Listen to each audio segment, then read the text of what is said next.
আমি দেখলাম যে আপনি এখানে একটি জায়গায় সুইচ রয়েছে এবং আপনি টিপ দিলেন। আসলে কেন টিপ দিলেন? এটা হচ্ছে হলো এয়ার পথ চলাচলের জন্য আমাদের 30 সেকেন্ড পরে একটা সময় দেবে। এই কারণে এই চাপ দিলাম যে চাপ দিলে আপনার অটোমেটিকলি করবে, পথ চলাচলের জন্য জায়গা বানাবে। এই যে কেবল সময় দিয়েছে 1 মিনিটে, এরপরে যাওয়া যাবে। মানে আপনি ১ মিনিট পরে এই পথ দিয়ে যেতে পারবেন। এই 1 মিনিট পরে ওপার যাইতে পারবো। দেখা যাচ্ছে টাইম হয়েছে 1 মিনিট রইলেও আমি রাস্তা ক্লিয়ার পাচ্ছি।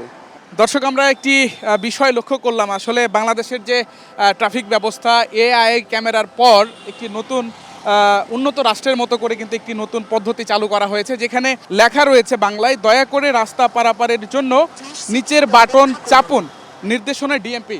এবং সাধারণ মানুষ যখন এই রাস্তা দিয়ে অর্থাৎ এই যে জেব্রা ক্রসিং এটা দিয়ে যখন পারাপার হচ্ছে, এখানে আমরা কয়েকজনকেও দেখেছি যে এখানে তারা এসে একটি সুইচ বাটন রয়েছে যেটি তারা টিপ দিচ্ছেন এবং কিছুক্ষণের জন্য এখানে একটি মাইক্রোফোন রয়েছে, যখন বলা হচ্ছে সেখান থেকে যে 30 সেকেন্ড বা 1 মিনিট সময় দেওয়া হচ্ছে।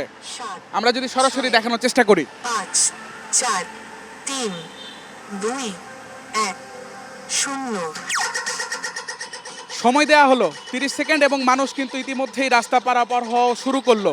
আমরা দেখলাম এবং গাড়িগুলো যেগুলো রয়েছে তারা কিন্তু এখানে দাঁড়িয়ে গেলেন। যদি আমরা দেখানোর চেষ্টা করি, অর্থাৎ 30 সেকেন্ডের যে সময় দেওয়া হয়েছিল, সময়ের পরই কিন্তু এখানে সিগনালে কিন্তু গাড়িগুলো দাঁড়িয়ে রইল এবং সময় শেষ হওয়ার পরপরই আবারও কিন্তু গাড়িগুলো ছুটলো।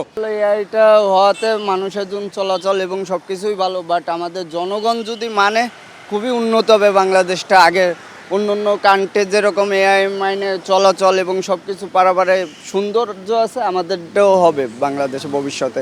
কিন্তু জনগণের এটা মানতে হবে, পাবলিকের। বাইরের দেশে বা ফরেন কান্ট্রিতে দেখছি যে হ্যাঁ এরকম হয়, কৌতূহলবশত ট্রাই করেছিলাম, কাজ করে নাই। নর্মালি যেভাবে পার হয়েছে হাত দিয়ে, এরপর ডানে বামে তাকে ওইভাবে পার হয়েছি, এটা কাজ করে। বাট মানে এটার যে অবজেক্টিভটা ওইটা আর কি পূরণ হয় না। গাড়ি যে থামবে সেটা থামে না। সাধারণ মানুষ যারা রয়েছেন তারা রাস্তা পারাপারের সময় আমরা দেখেছি যে এখানে থাকা একটি সুইচ রয়েছে এবং সেটি প্রেস করার মাধ্যমে তাদেরকে 1 মিনিটের সময় দেওয়া হয়েছিল। আমরা নিজেরাও একটু আসলে ট্রাই করে দেখতে চাই এটি কাজ কেমন করে বা কাজ করে কিনা। 1 মিনিট অপেক্ষা করুন। সুইচ প্রেস করার সঙ্গে সঙ্গে কিন্তু বলা হলো 1 মিনিট অপেক্ষা করুন এবং আমরা যদি দেখানোর চেষ্টা করি, এখানে কিন্তু লেখা to cross the road please press the button, instruction by DMP, এবং ইংরেজিতে এবং বাংলায় দুইভাবে কিন্তু আসলে এখানে লিখে রাখা হয়েছে। এবং বাংলায় যেটি লেখা রয়েছে এখানে, দয়া করে রাস্তা পারাপারের জন্য নিচের বাটন চাপুন, নির্দেশনা ডিএমপি অর্থাৎ ঢাকা মেট্রোপলিটন পুলিশ। এবং এখানে কিন্তু আমাদেরকে সময়ও দেখা হচ্ছে, 30 সেকেন্ড অপেক্ষা করুন, 20 সেকেন্ড অপেক্ষা করুন, কিংবা 1 মিনিট অপেক্ষা করুন। এবং মানুষ এখানে অপেক্ষা করার পর যখন গাড়িগুলো থেমে যায় এবং এখানে নির্দেশনা দেওয়া হয়, তখনই কিন্তু মানুষ রাস্তা পারাপার হচ্ছে।